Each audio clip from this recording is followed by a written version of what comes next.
Hey everyone, welcome back to my YouTube channel. आज का हमारा टॉपिक है अबाउट कंटेंट स्ट्रेटजी।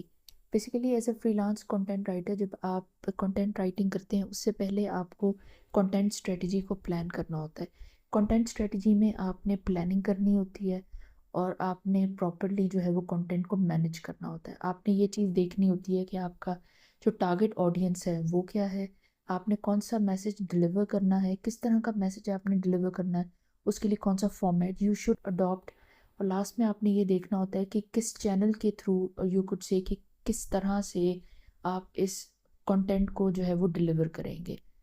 तो बेसिकली जो फ्रीलांसर्स होते हैं वो कंटेंट स्ट्रेटजी में इस तरह से आते हैं कि जब कोई भी बिजनेस या कोई भी एक बड़ा इंडिविजुअल क्लाइंट आपको अप्रोच करता है आपको काम देने के लिए, तो वो एक्सपेक्ट करता है कि आप उनको सजेशंस दें किस तरह से जो है कंटेंट प्लानिंग को या कंटेंट को स्ट्रेटजाइज किया जा सकता है जो कि उनकी बिजनेस नीश को सूट करे और उनके जो मार्केटिंग गोल्स है उसको जो है वो बेहतर तरीके से सूट करे, या यू कुड से कि उनके लिए सेल्स जनरेट करे, उनके बिजनेस को जो कन्वर्जन्स होते हैं उसको इंक्रीज करे।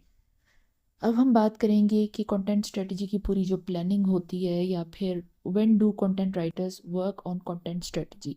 इसके यू कुड से 4 स्टेप्स होते हैं। इनिशियल डिस्कशन में, then before writing, while writing और आफ्टर पब्लिशिंग।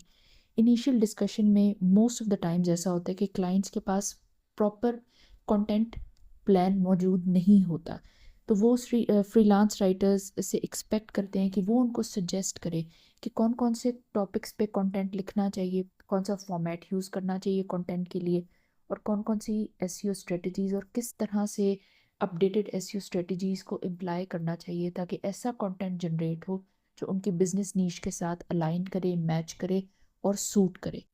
अब बिफोर राइटिंग क्या किया जाता है, राइटर्स जो है वो ऑडियंस रिसर्च करते हैं, कीवर्ड एनालिसिस करते हैं और कंपेटिटर रिसर्च करते हैं ताकि वो एसईओ फ्रेंडली और हाई रैंकिंग कंटेंट को जनरेट कर सके। Because as I have already told you, content strategy एक पूरा डीप एंड डिटेल्ड प्रोसेस होता है।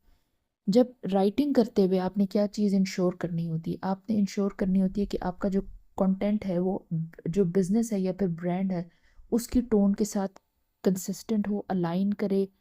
स्टोरी टेलिंग करनी होती है। स्टोरी टेलिंग इस पर्पज से की जाती है ताकि जब रीडर्स उसके साथ इंगेज करें, उसको रीड करें, तो वो एट द एंड इस तरह से इंटरेस्ट शो करें कि वो प्रोडक्ट को जो है वो परचेज करें, बिजनेस के साथ जो है वो जुड़ें। And the last point is उन्होंने कंटेंट को जो है वो ऑप्टिमाइज करना होता है, कीवर्ड्स के थ्रू ऑप्टिमाइजेशन की जाती है। The whole purpose is to increase the business conversions. अब जब कंटेंट को पब्लिश कर दिया जाता है तो बहुत सारे ऐसे बिजनेसेस होते हैं जो कि फ्रीलांस कंटेंट राइटर्स को दे बेसिकली आस्क देम कि वो कंटेंट की परफॉर्मेंस को ट्रैक करें। कुछ यू कुड से कि स्मॉल स्केल या मीडियम साइज बिजनेसेस ऐसे होते हैं जिनके पास इन हाउस कंटेंट स्ट्रेटजिस्ट मौजूद नहीं होते, दे डोंट पोजेस देम या हायर देम। तो वो जो फ्रीलांस कंटेंट राइटर्स को हायर करते हैं उनसे ही सारा काम करवा लेते हैं। पेमेंट तो उन्होंने करनी ही होती है उनको। अब उन्होंने पब्लिशिंग के बाद क्या करना होता है, वो कंटेंट परफॉर्मेंस को ट्रैक करते हैं, जो ओल्ड पोस्ट्स होती हैं उनको टाइम टू टाइम अपडेट करते रहते हैं, और जो आपका सोशल मीडिया पे कंटेंट होता है उसको रीपर्पस करते हैं, उसको रीपर्पस कर देते हैं, उसको रीजनरेट कर देते हैं। थोड़ा बहुत एडिटिंग की ज़रूरत होती है, वो अपडेटेड हो जाता है, फ्रेश हो जाता है कंटेंट, जो आपका जो ऑडियंस होती है, टारगेट ऑडियंस, उसको मैच करता है आपकी यू कुड से कि जो जोग्राफिकल नीड्स होती हैं जहाँ से आपने एक ऑडियंस को टारगेट करना होता है अपनी बिजनेस को इंक्रीज़ करने के लिए, अपने कन्वर्जन्स को इंक्रीज़ करने के लिए। उस पर्पज़ के लिए ये चीज़ की जाती है। अब हम बात करते हैं कि इसके बेनिफिट्स क्या होते हैं या फिर इसका पर्पस क्या होता है, कंटेंट स्ट्रेटजी क्यों की जाती है। बिजनेसेस जो होते हैं वो एक्सपर्ट्स की रिकमेंडेशन पे रिलाई करते हैं, because most of the times उनके पास इन हाउस कंटेंट स्ट्रेटजिस्ट नहीं होते, तो वो फ्रीलांस राइटर से एक्सपेक्ट करते हैं कि उनको अच्छे तरीके से गाइड कर दिया जाए कि कौन सी स्ट्रेटजी उनके बिजनेस के लिए अच्छे से वर्क करती है। एसईओ ऑप्टिमाइजेशन की बात करें तो it's crucial. Writers help improve the website ranking by incorporating the keywords, structuring the content properly and ensuring the readability. अगर आपने हमारी एसईओ की वीडियोस वगैरह देखी है तो उसमें हमने ऑलरेडी ये सब कुछ एक्सप्लेन किया है कि ये कुछ ऐसे पॉइंट्स होते हैं जो कि बहुत ज़्यादा इम्पैक्ट डालते हैं एसईओ ऑप्टिमाइजेशन करने में आपके कंटेंट को, जिससे आपकी जो रैंकिंग होती है वो इंक्रीज़ करती है, वाइबली इंक्रीज़ करती है। Next point is consistency. Businesses जो होते हैं वो डिफरेंट मल्टीपल प्लेटफॉर्म्स यूज़ करते हैं। ब्लॉग्स होते हैं, सोशल मीडिया, ऑलमोस्ट सारे सोशल मीडिया प्लेटफॉर्म्स पर बिजनेसेस मौजूद होते हैं, और ईमेल मार्केटिंग यूज़ करते हैं, न्यूज़ लेटर्स वगैरह यूज़ करते हैं। और राइटर्स हेल्प करते हैं उनको डिफरेंट तरह के फॉर्मेट्स को अडॉप्ट करने में। इट मीन्स कि राइटर्स उनको डिफरेंट फॉर्मेट्स में कंटेंट जनरेट करके देते हैं, उसको एडिट करके देते हैं, उसको अपडेट या रिवाइज करके देते हैं, जिससे जो है वो कंसिस्टेंसी भी आती है और वो अपडेट भी रहते हैं। And the last point is the whole purpose. जितने भी ऑडियंस या फिर जो कुछ से जितनी भी ट्रैफिक जिस प्लेटफॉर्म से भी बिज़नेस को अप्रोच करती है, एक्सेस करती है, वो इंगेज करे, उसकी इंगेजमेंट इम्प्रूव करे।